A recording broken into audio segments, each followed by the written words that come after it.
میرے جد امجد حضرت خواجہ حبیب الرحمن رحمت اللہ علیہ ہمارے شیخ کے شیخ مدینہ پاک میں بیٹھے تھے. موطا امام مالک کی حدیث لیے ایک صاحب آپ کی خدمت میں حاضر ہوا اور کہا کہ آپ نے موطا امام مالک کی حدیث نہیں پڑھی کہ حضور نے فرمایا کہ میری قبر کو بت نہ بناؤ. آپ نے فرمایا بالکل پڑھی ہے.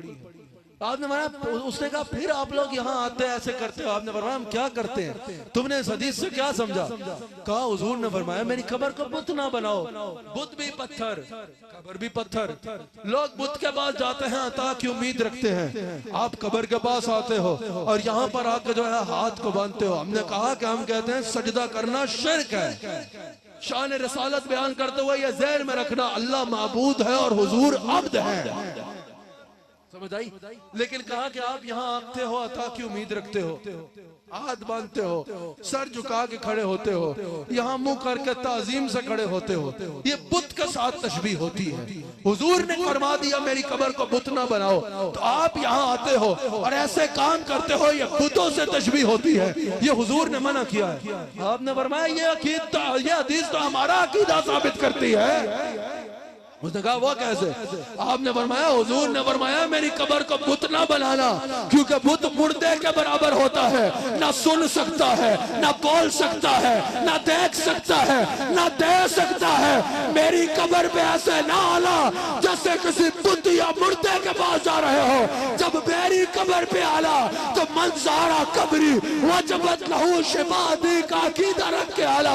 جب میری قبر پہ آنا تو یہ عقیدہ رکھ کے آنا کہ یہ سن بھی سکتے ہیں، یہ دیکھ بھی سکتے ہیں، یہ دے بھی سکتے ہیں، یہ چولی کو بھر بھی سکتے ہیں، یہ مدینہ بلا کے بھی دے سکتے ہیں، مراکی وال میں بٹھا کے بھی دے سکتے ہیں، کیونکہ ان کے ہاتھ میں ہر کنجی ہے. مالک کل کہلاتے یہ ہیں، انا آتیناک الکوثر، ساری کثرت پاتے یہ ہیں.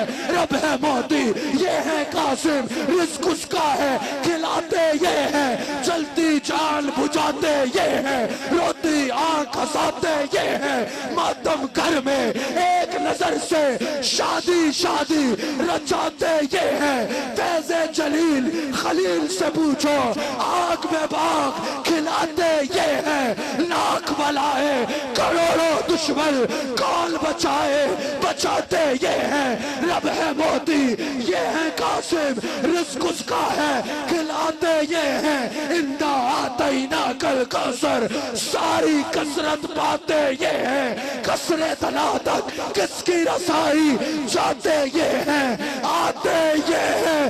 فیض جلیل خلیل سے پوچھو، آگ میں باغ کھلاتے یہ ہیں.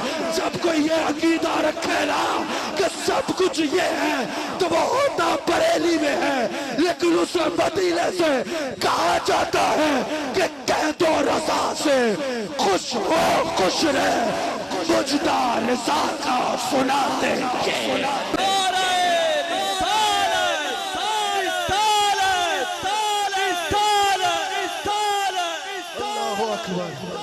اپنے نبی کے معاملے میں اپنے عقیدے مضبوط رکھنا، اپنے نبی کے ساتھ اپنا رشتہ قائم رکھنا، فرقہ واریت میں نہ پڑنا، لیکن کبھی اہل سنت کے عقیدے کو نہ چھوڑنا، اہل سنت کے عقیدے کو تھام کے رکھنا، مجدد الفسانی کے عقیدے کو تھام کے رکھنا، داتا علی حجویری اور غوث اعظم کے عقیدے کو تھام کے رکھنا، امام احمد رضا خان کے عقیدے کو تھام کے رکھنا، حضرت خواجہ عبدالکریم کے عقیدے کو تھام کے رکھنا.